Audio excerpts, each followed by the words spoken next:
It's kind of interesting. Like I feel like it takes like a really big medical, almost emergency in people's life to really realize what's going on. Just realizing how much lies are out there. Like you can buy something that says organic on the packaging, but then you look it up and there was a lawsuit about them falsely advertising their foods as organic, even though it was the same stuff as the other, and they just made more money with it.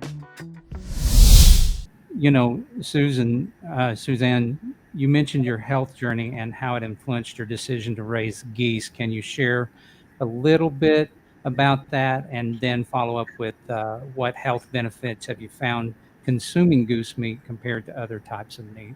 What makes that a good choice for our own natural health? So they say make food your medicine. Yeah, absolutely. It's kind of interesting. Like I feel like it takes like a really big medical, almost emergency in people's life to really realize what's going on around them. It was a huge wake up call, and like the first thing the nurses would tell me is like, cancer loves sugar, so stay away from it. Like, and it does. Like as soon as if you're living on a high sugar diet, especially processed sugar, we're not talking honey necessarily, like but processed sugar and processed food diet, cancer will grow exponentially faster than if you're living on a natural diet, for example. So really learning what foods are good for you. I grew up in an area where modern medicine was there, don't get me wrong, but there was a time and a place for medicine and a time and a place for grandma's old remedies, if that makes sense. Right. And so I grew up on, you try the old remedy first and the way things were handled before modern medicine. And if that doesn't work, that's when you go to the doctor. And like we were almost dying every single time by the time we went to the doctor. Um, Go ahead. Yeah, I was just saying that Thumbs that up. that you're getting a good thumbs up there. Do Yeah. everything you can for your own health first, right? That's right. Include preventative in that. Right, absolutely. And so like coming out of California, moving here and really seeing how people are raising their cattle versus mass produced cattle, like how people really are loving to just be one with nature. Like the culture out here reminded me so much of the way I grew up back in Germany that I was like, I want to bring that kind of back. I want to live a more natural lifestyle again.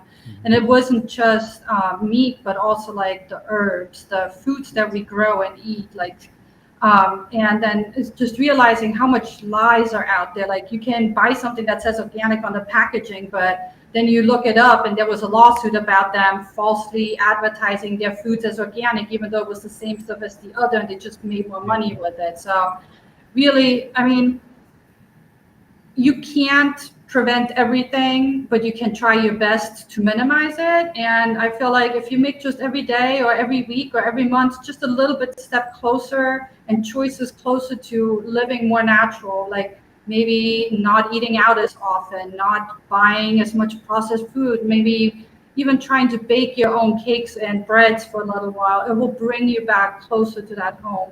I think a huge misconception on YouTube that gets spread is like when you homestead, you raise your cows and your goats and your sheep and you have chickens and you have this giant garden.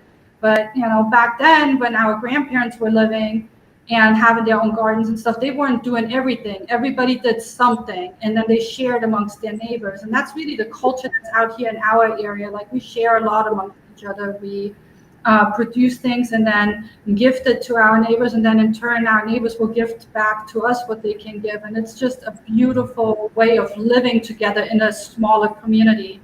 I have not felt this close in a close-knit environment where you know your neighbors since I've lived in Germany, and that's after 20 years was so refreshing to find again.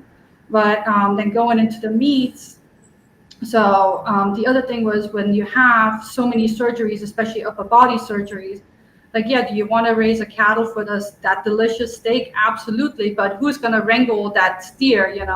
My husband by himself. And if I can't help him, how we're going to do it? So we decided with the birds, let's see, do different birds have different flavors? So the heritage breed chickens have like that classic turkey taste almost. A smaller bird, so you don't have to have that 30-pound, but a 8-9 pound chicken is something easy that I even can butcher myself. The Muscovy ducks are like steak. When you take out their breast, if you look up Gordon Ramsay Barberry duck breast, that's a Muscovy duck breast that he's preparing for you, and it's a delicacy in France. And it's like a filet mignon when you have it. The Saxony ducks are like pork. The harlequins is that classic duck roast that I really enjoy eating. And then the geese, it's just something I grew up with. Like I never grew up with eating turkey in Germany, so I grew up with that flavor of goose meat. And when you raise it on your property, any animal that you raise on your property, you know exactly what that animal consumed. And they say you are what you eat. And if they're eating good foods and healthy foods and foods that are not touched by pesticides and chemical fertilizers, when you consume their meat, you already consume a healthier meat. And it's more nourishing for your body because you're giving them quality food, which in turn makes their meat more quality to you to consume as well and nourishing you better. Suzanne, again, thank you for being here. Everybody in chat, thank you all for being here. Glad that you all joined in, and hope you'll be back with us next Tuesday at 7 o'clock.